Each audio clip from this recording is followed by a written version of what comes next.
Hello and welcome to my channel. This is my first official video, so I thought what a better way to start my channel than by doing an Onyx Storm review. So I'm just gonna get right into it. It goes without saying that if you haven't read Onyx Storm, stop watching now. You could always subscribe and then come back to the video later once you have read it and watch my thoughts on it. Then you can comment what you think on it too. So yeah, I gave it a 4 out of 5, but that was more for the feeling / maybe the excitement of it. But if I was being harsh and like being really critical, I probably would have given it more like a 3 in terms of the plot, just because overall I thought it was a little bit random, but I just love XADEN so much. He just wins the whole show for me, so yeah. So I wrote all my thoughts down. I'm going to try and keep it in like chronological order. However, I'll probably end up going off on a tangent. So yeah, let's just get into it. So I was really excited to read it. I was so excited that I even booked the day off work, and me and my sister kind of started reading it together, but she's a much faster reader than I am, so she did finish it in like 2 days.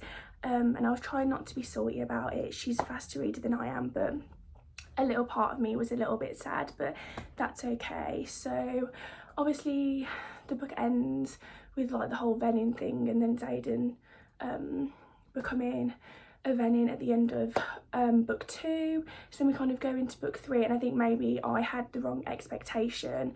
I thought XADEN would be like Venin right from the start. You'll have to bear with me. I've been really ill, so I'm still kind of recovering, but so if I'm coughing, I apologise in advance. But yeah, so I thought XADEN would be a Venin for the whole book, but I guess it makes sense that there was that whole journey of like, I know there's the levels of being a Venin, like you don't just become a Venin. So I think it kind of retrospectively makes sense that we had that progression, so you didn't write to the end and say that I did think XADEN would become a full Venin, because we're only on book 3. And I watched this video before that said about how when you write a 5-book series, like basically at the end of book 3, like nothing gets resolved, because you have to, the resolution comes in like book 4. Plus I thought it was just kind of like, why make him semi-Venin if he's not going to be full Venin by the end? But I'm getting ahead of myself. So kind of as I was going through it, I wasn't sure if I thought it was a bit random that Holden was Violet's ex. I know in like, I don't know if it's in Fourth Wing or Iron Flame, like XADEN says something about not wanting to know who her exes are, but I'm sure they're part of the infantry, because you know that's who she was around. And then Violet thinks to herself like, oh, he's pretty on the right tracks with that thought. So like in my head I thought her ex would just be some infantry soldier, but then when Holden does come into it, when they're like doing the practicing their powers or whatever, he is wearing an infantry uniform, so I guess it's not that random. But at the same time, I don't know, it almost came out of nowhere a little bit. And then another kind of like random thing, I thought the whole like Violet being dedicated, I don't know if it's more like foreshadowing what will happen in the next 2 books rather than being like anything related to what's happened previously, but I don't feel like we really got that kind of like vibe from the first 2 books. Like, do you know, the whole idea of the gods and all the isles they go to, I don't think it's really explained in Fourth Wing or Iron Flame that like each isle has their own god. Like they mention the gods really briefly. I thought that was a bit random, but I do like the idea of gods in books, like stuff like that, when it's done well, but that just kind of, for me, kind of came out of nowhere, but I still thought it was quite cool. And then can we just say, obviously as I said at the start of the video, I absolutely love XADEN, and he is just the main character for me. He could do anything wrong and I am here for it. I'm here for him to enter his villain era. I'm here for him to steal the show. I would like a bit more, I don't know, I just feel like I want XADEN's point of view. Hopefully if he's evil in the next book, we'll get a few more chapters. Like Sarah J Maas has like programmed me to love reading it from the male point of view. Like that first chapter when we got Reese in a court of Mist and Fury, that's what I want Rebecca to give us for XADEN. But let's just stop a sec and talk about XADEN being a professor. So I know I'm new to booktube, but if you follow my Instagram or my TikTok account, you will know how much I love Zodiac Academy books 1 to 5 only, and I love Orion in it. He's not as good as Darius, but Orion as the professor. So when XADEN came in as the professor, I was so excited, thinking we were going to get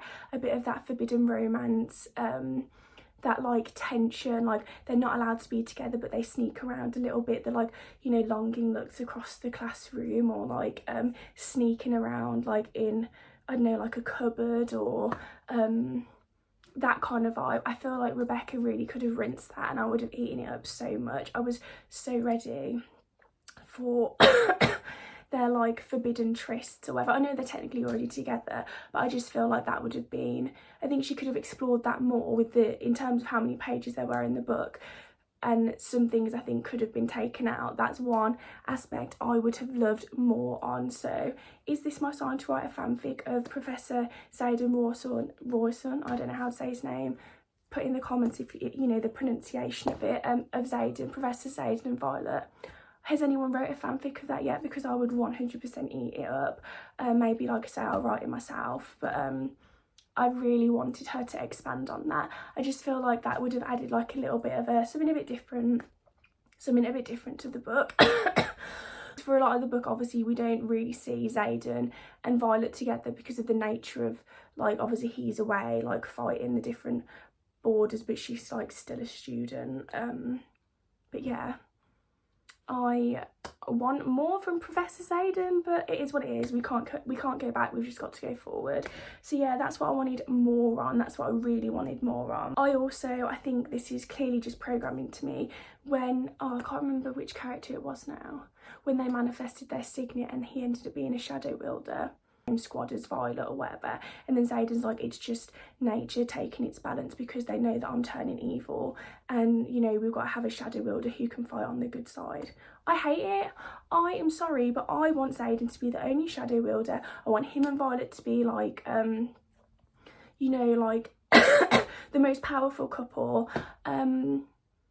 Yeah, not happy at all, not happy, because I think by the end of, like, maybe by the time everyone's manifested, like, do you know, it makes a comment at the start of Onyx Storm how, like, XADEN, a shadow wielder and a lightning wielder, had never walked the earth at the same time as from when the original, like, 2 of those people walked. So, like, the original 6, whatever. So I think by, like, maybe the next book, all the original powers that were together in, I don't know if those were the original 6, like, those 6 powers, will kind of manifest all in this age. So obviously we've got Violet as the shadow, Violet as the lightning person, XADEN, and now that other character, the shadow wielder. I even think Sloane, like, I think a siphon might be one of the other, like, one of the other 6. I think Sloane's power will be, and then maybe Garrick's second signet. So well done to everyone as well who was on those theories about the, I've forgotten all the terminology, like the ones with the relics, like Liam, etc., Imogen, etc., having second signets. My theory was that Violet was going to be the distance walker person, but now that Garrick is, I feel like he'll be one of those people as well as part of the 6. You know, will they then be the ones that defeat Venin, or I'm not sure, but there's definitely some significance about that comment about like them not existing since the original 6, and now those, like, powers are together. I guess in terms of, like, defeating the Venin, that kind of brings me on to my point about the character of Theophany. One, reading her name really reminded me of being back at uni, because I studied Greek mythology, so, like, all those kind of names, not to brag, but, like, straight away I knew how we were pronouncing that name after learning all the names in the Iliad and the Odyssey. Not to brag, but it was a little bit of a flex when I knew straight away how to pronounce it. I don't know, her character just felt a little bit random. Like, I know, like, when you have, like, a fantasy series, you need, like, a villain to focus on. But for the previous 2 books, it had almost been the Sage, or maybe at least from Iron Flame it was the Sage, like, because that's obviously who drew XADEN, or, like, the Venin as a whole. Her character, I don't know, she seemed really random, like, because there was no mention of her before. I don't know who could have been the villain in this book if it wasn't the Sage, but Theophany just kind of came out of nowhere. And then the fact that her power was the wind, and then the mom's, Violet's mom's power, like, she was born with the wind signet to, like, again balance it out. I don't know, it just came out of nowhere. Maybe it's because sometimes I like to have a hint in the first few books, because then I'm like, oh, that was kind of mentioned in book 2, and then it's, like, come to light in book 3. But I guess she's appeared now in book 3 and will maybe be the bad guy for book 4 or 5, or, like, continuing into it. So yeah, Theophany, not sure. I didn't hate her character, I just thought she was a bit random. Like, I felt like I'm missing something, like I'm missing the significance of her character. So hopefully Rebecca enlightens us a little bit more as we read book 4, but obviously she hasn't even started writing yet, so we'll be waiting a long time for that. I do think when I reread Onyx Storm, I think maybe I'll enjoy it a little bit more, like, because I kind of know what to expect. But like I say, I gave it a 4 because just the feeling of going into it just for XADEN, but there were a few things that left me a little bit confused. Another thing that, this wasn't a confusion, I think this is foreshadowing something that's going to come up in book 4 or 5. I'm going to say book 4, when Mira has been like killed by Theophany. She's not killed, like she's like, they cut her throat, she cuts her throat, so obviously pretty bad injury. And then Dane and Brennan try to heal her. So Brennan tries to heal her but doesn't have enough power, so then Sloane siphons some of Dane's power into Brennan to like be able to heal Mira to the degree in which she like lives. And then they make some kind of comment afterwards about there's marks on them, or I can't quite remember what the phrasing was, but there were marks on their hands or something, or there was like a handprint left behind. And then Sloane says something to Dane like, you shouldn't have this much power. So is that like, is Dane going to be really powerful in the next book? Or I think I've seen somewhere someone say that Dane's got a second signet. I just feel like there's something significant about that. Like, I haven't had any theories come to my head quite yet about what that means, but that's definitely, I think, foreshadowing something that's going to happen in book 4.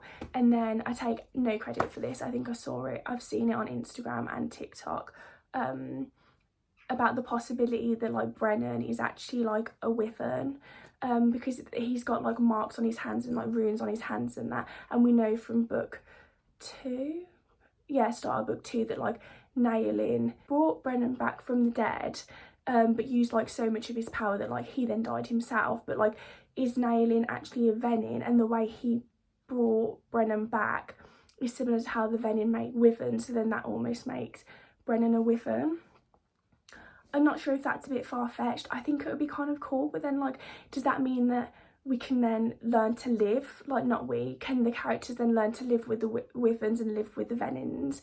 I guess XADEN will be a good example of that, whether or not he's able to live, whether or not they're able to live together, like kind of learn to like get on with their powers and like not be so evil and destructive. But I thought that was quite an interesting take on like the book, or like the marks that Brennan has on his hands. And a few more points. One, I thought that this was really obvious, but having spoken to other people, they've given different answers, so I'll be interested to see in the comments what you think the answer is. The brother at the end of the book that ends up turning Venin with XADEN, like at the end of the book with XADEN, I thought it was obvious that it would be Garrick, because he's disappeared when they go back to, is it the War College they go back to, when they're like, oh, Garrick's disappeared, right before we find out about Violet being married to XADEN.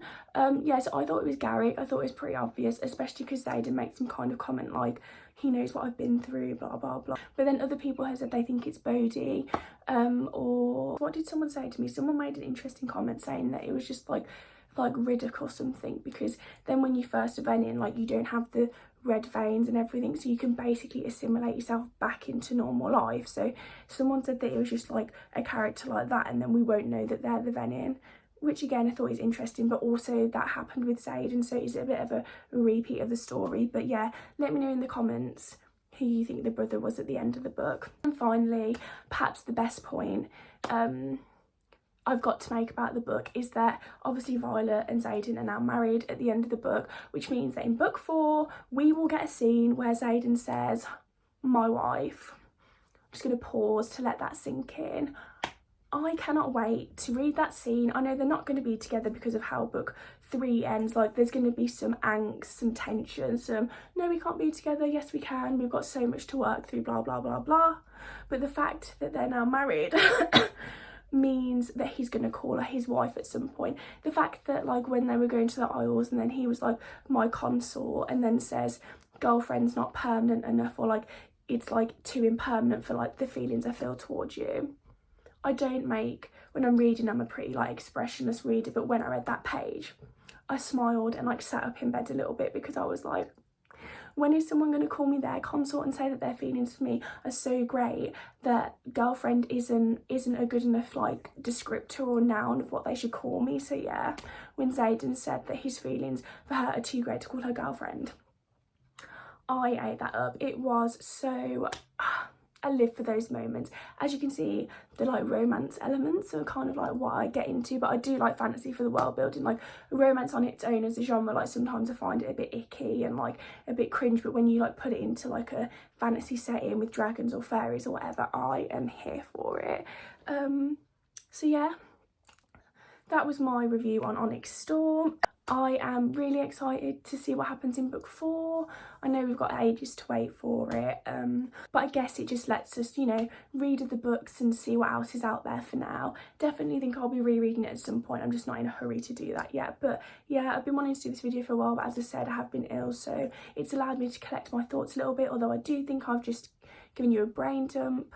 I'm sure as I make more videos, they will become a little bit more polished, but for now, this is my first one. But yeah, please subscribe to my channel to keep updated with more book reviews, any book content, and I plan on doing a little vlog series of like me writing my next book, so it'll be cool to share that process with you. But yeah, for now, let me know your thoughts about Onyx Storm. Who's the brother at the end of the book? Which was your favourite part? What did you rate it? I hope you enjoyed my Onyx Storm review, and I'll see you in the next video.